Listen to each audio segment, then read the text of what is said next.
Yes, welcome back. And we're speaking to Mr. Sugeeswara Senadhira, and he's the former Minister Councillor for Paris and also Norway. And also he has been in India for a long time, and he has started his work there in India in All India Radio, is it? And also has then continued as a diplomat, as the second secretary and also the councillor. So in this backdrop, Mr. Senadhira, can you also tell us the role of Indian politics now and role of military? How do you see that? In India, the world's largest democracy, they have the democratic tradition of very well balancing the centers of power. And in India, there is absolutely no chance of a military takeover, because since 1947, August 15, India has been free. And there are two of India's immediate neighbors, Pakistan and Bangladesh. You can see the turmoil, how many times the military have taken over the countries, and military rule has exceeded the democratic rule in those two countries. Well, Indian safeguards in democracy is very admirable, Indian constitutional safeguards. The military serves a purpose, and that is it. The political leadership serves its own areas they served, and judiciary is independent. As the election commissioner said a few days ago, the election commission is absolutely independent, and they have powers too. During an election, they have powers so much, they can exercise certain powers without the approval of parliament even, and subsequently they can get the parliamentary approval after the election. If the election commissioner thinks this action is necessary to safeguard democracy, he can take any action. Almost sky is the limit for him.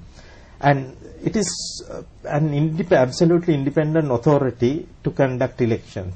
He said we should follow suit, and Sri Lankan Election Commission also should have similar powers. So that shows the Indian democracy and its standing. So the role of military, there is no space for it. Well, they have a space during the war in 1965. As a young school student, I was in 1965 in India, and during the Pakistan war, the military had performed its role admirably. In 1971 war, I think that is where India achieved remarkable victory against enemy forces, and that resulted in the birth of Bangladesh in 1971 December. And on that note, there has been a recent comment again from our opposite candidate, because you were talking about the 1971 war, that during that time the credit of winning the war was totally given to the army commander, and the army commander was promoted to the rank of field marshal, and the whole credit was basically given to the army commander. So any comments, Mr. Senadhira? This is a comment recently released by the opposite candidate. It is not an incorrect statement, but it is partially true. You see, he has not given the full picture. He did not give the full, describe the credibility issue completely. What happened was, in 1971 war, that ended in December 1971, and the first day of parliamentary session immediately after the war, in the end of December 1971, opposition leader, the arch enemy of Prime Minister Indira Gandhi, got up, and at the question hour, he said that Mrs. Indira Gandhi, the Prime Minister, should be honoured with Bharat Ratna, the highest award in India. And Bharat Ratna is generally given posthumously. Even Sri Jawaharlal Nehru, Sarvapalli Radhakrishnan, Zakir Hussain, all these leaders were given Bharat Ratna posthumously. But Mrs. Indira Gandhi was the first person to get it, the first living person to get it in 1971, and it was proposed by the opposition leader.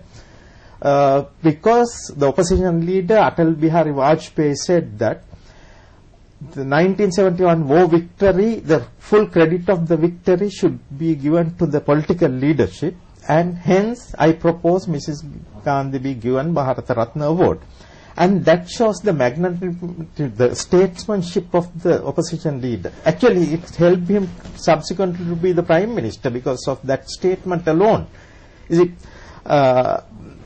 And subsequently, Mrs. Gandhi said the army also deserves credit for this thing, and promoted Sam Manekshaw, the army commander, General Sam Manekshaw, to the rank of Field Marshal. But India has the subsequent number, required number of troops to have a Field Marshal. But Sri Lanka, you cannot have a Field Marshal because we don't have the required number of soldiers. Sri Lanka, the highest rank given is 4-star general, and it was given to General Sarath Fonseca. So there is no discrimination there. He was given the highest possible rank by the government of Sri Lanka, the president of Sri Lanka, and also Indian situation, though General Fonseca tried to give a different picture, Indian situation also, the political leadership was given the prime position, and then the recognition was given to the military commander. Yes, we are speaking to Mr. Senadhira, and we just referred to the statement made by the opposite candidate with respect to the credit given for the 1971 war given to the army commander, and then Mr. Senadhira clarifies that it was also given specially to the to Mrs. Indira Gandhi, and that was done also by the opposite candidate, and the Bharata Lakshman award was given, and also subsequently the army commander was also duly recognized. Based on the number of people who are in the army, they could have gone to the field marshal rank. So also on the same lines, there was another comment made by the opposite candidate, Mr. Senadhira, and this was mainly referring to the security requirements that he had asked for, and he was referring to the then retired army commander with respect to a war against the Sikh, that when he was retired only he was assassinated. So what are your comments on that? In any country, as far as I know, the security assessments are done, and accordingly the security is provided to leaders, whether military or the civilian leaders. And India's case, General Vaidya was the army commander during the 1984 attack on Amritsar Golden Temple. That is to flush out the terrorists who were taking refuge in a temple, and they were given a certain period of time for them to come out of the Golden Temple, but the terrorists, Brindanwala, the Sikh militant leader, and his followers, 300 odd followers, were taking refuge inside the Golden Temple among innocent civilian devotees, and they refused to come out. Finally, the government did not have any option other than to attack the temple to flush them out.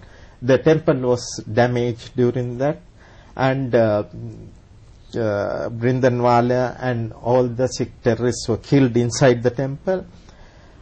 Although the terrorism, Sikh terrorism died death, like May 18th incident in Sri Lanka, northern Sri Lanka,